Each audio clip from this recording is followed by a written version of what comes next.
لا إله إلا الله محمد رسول الله عليه صلاة الله وآله والأحبة.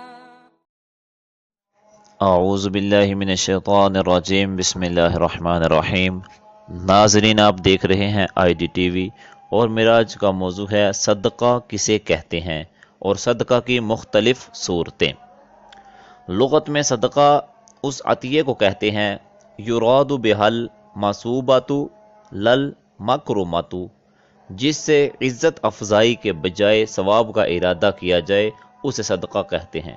علامہ سید شریف جرجانی حنفی علیہ رحمہ نے صدقہ کی تعریف کچھ یوں بیان کی: ہی العطیۃ تبتغی بہل معصوبۃ من اللہ تعالی، صدقہ وہ عطیہ ہے جس کے ذریعے اللہ تعالیٰ کی بارگاہ سے ثواب کی امید رکھی جاتی ہے۔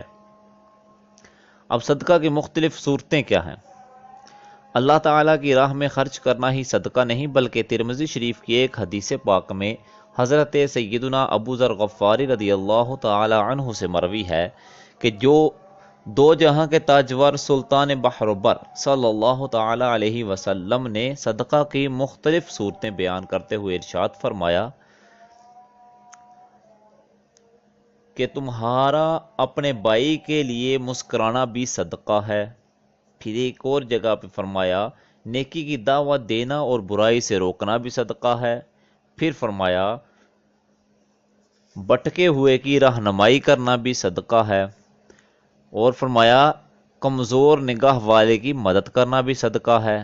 پھر فرمایا کہ راستے سے پتھر، کانٹا اور ہڈی کا ہٹا دینا بھی صدقہ ہے، اور فرمایا کہ اپنے ڈول سے اپنے بھائی کے ڈول میں پانی بھر دینا بھی صدقہ ہے۔ نیز مذکورہ اعمال کے علاوہ کسی کو قرض دینا بھی صدقہ ہے۔ چنانچہ حضرت سیدنا عبداللہ بن مسعود رضی اللہ تعالی عنہ سے مروی ہے کہ حضور پاک صاحب الاولاق سیاح افلاق صلی اللہ تعالی علیہ وسلم نے ارشاد فرمایا کل قرض صدقۃ، یعنی ہر قرض صدقہ ہے۔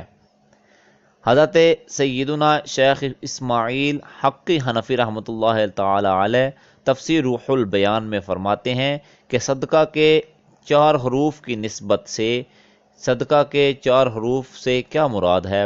صدقہ کے صاد سے مراد ہے الصد، یعنی روکنا، یعنی صدقہ دنیا اور آخرت کی ہر ناپسندیدہ شے کو صدقہ کرنے والے تک پہنچنے سے روک دیتا ہے۔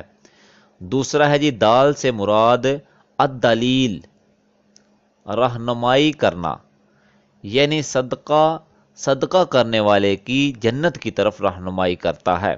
پھر فرماتے ہیں کہ قاف سے کیا مراد ہے؟ قاف سے مراد ہے القرب، قریب ہونا، یعنی صدقہ کرنے والے کو اللہ تعالیٰ کے قریب کر دیتا ہے۔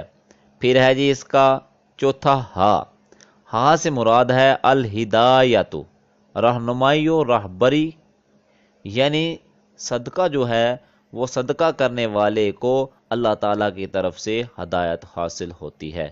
اللہ رب العزت جل جلالہ و منوالہ کی بارگاہ میں دعا ہے کہ اللہ رب العزت ہمیں صدقہ اور خیرات کرنے کی توفیق عطا فرمائے، اور ہماری دین و دنیا اور آخرت جو ہے وہ سنوارے۔ وآخر دعوایا ان الحمدللہ رب العالمین۔